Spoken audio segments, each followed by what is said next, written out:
Sir ಈ ದುರಂತ ಬಹುಶಃ ನಮ್ಮ ದೇಶದಲ್ಲಿ ಈ ಮಕ್ಕಳ ಭವಿಷ್ಯದ ಜೊತೆ ಚೆಲ್ಲಾಟ ಆಡ್ತಾರಂಥ ಕೆಲಸ ಇದೆಯಲ್ಲ, ಇದು ನಮಗೆಲ್ರಿಗೂ ಒಂಥರ ನಮ್ಮ ದೇಶದ ದುರಂತ. ಏನಾಗ್ತಾ ಇದೆ ಇವತ್ತು, ಏನು ಒಂದು ಪ್ರಾಮಾಣಿಕವಾಗಿ ಇವತ್ತು ಮಕ್ಕಳು ವಿದ್ಯಾಭ್ಯಾಸದ್ದು ಇದೇನು ಉದ್ಯೋಗದ್ದಲ್ಲ, ಕಷ್ಟಪಟ್ಟು ಮಕ್ಕಳು, ಬಡವ್ರ ಮಕ್ಕಳು, ಎಲ್ಲ ಮಕ್ಕಳು ಕಷ್ಟಪಟ್ಟು ಓದಿರ್ತಾರೆ. ಯಾರೋ ಒಬ್ಬ ಸರ್ಕಾರಿ ನೌಕರರು ಈ ಮಟ್ಟಕ್ಕೆ ದುಡ್ಡುಗಾಗಿ ಮಾಡ್ತಾರ, ಅದು ಮಕ್ಕಳ ಭವಿಷ್ಯದ ಮೇಲೆ ಆಡ್ತಾರಂದರೆ ಸರ್ಕಾರಗಳಿಂಥವ್ರನ್ನ ನಡಿ ರಸ್ತೆನಲ್ಲಿ ಗುಂಡಿಟ್ಟು ಕೊಲ್ಲಬೇಕು.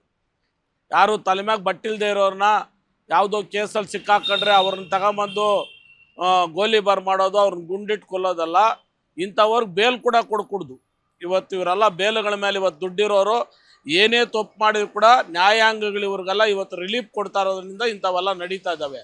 ವಂಶೋದಯ ಆಸ್ಪತ್ರೆಯಲ್ಲಿ 24x7 ಎಮರ್ಜೆನ್ಸಿ ಕೇರ್ ಲಭ್ಯವಿದೆ. ಆಘಾತ, ಹೃದಯಾಘಾತ ಅಥವಾ ಪಾರ್ಶ್ವವಾಯು ಆಗಿರಲಿ, ತುರ್ತು ತಜ್ಞರ ತಂಡವು ಅತ್ಯಾಧುನಿಕ ಉಪಕರಣಗಳೊಂದಿಗೆ ಅಗತ್ಯವಿರುವಾಗ ತ್ವರಿತ, ಪರಿಣಾಮಕಾರಿ ಮತ್ತು ಪರಿಣಿತ ಚಿಕಿತ್ಸೆಯನ್ನ ನೀಡುತ್ತಾರೆ. ಹೆಚ್ಚಿನ ಮಾಹಿತಿಗಾಗಿ ಸಂಪರ್ಕಿಸಿ 7270 ಅಥವಾ 9141066685.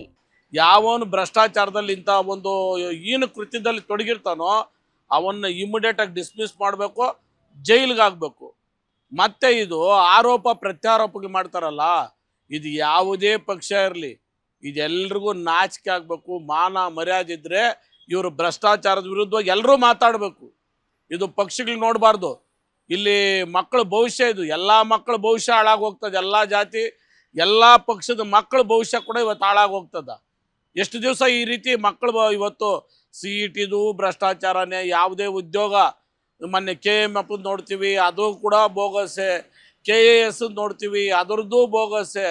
ಏನು ಸರ್ ಇದು? ಪಾಪ ಕಷ್ಟಪಟ್ಟು ಮಕ್ಕಳು ಹಗಲು ರಾತ್ರಿ ನಿದ್ದೆ ಕೆಟ್ಟು ನಮ್ಮ ಮಕ್ಕಳು ಓದ್ತಾ ಇರೋದು ನೋಡಿದರೆ ಹೊಟ್ಟೆ ಉರಿತದ.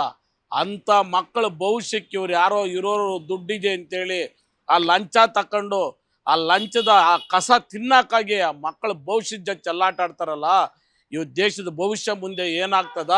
ನಿಜವಾಗೂ ಮುಲಾಜಿಲ್ದೆ ಇಂಥ ಕೃತ್ಯಗಳಲ್ಲಿ ಯಾರ್ಯಾರು ತೊಡಗಿಸ್ಕೊಂಡಿದ್ದಾರೋ ಸರ್ಕಾರ ಅವ್ರಿಗೆ ಸಪೋರ್ಟ್ ಮಾಡದೆ ನಡಿ ರಸ್ತೆನಾಗ ಅವ್ರು ಗೋಲಿಬಾರ್ ಮಾಡ್ಬೇಕು ಸರ್.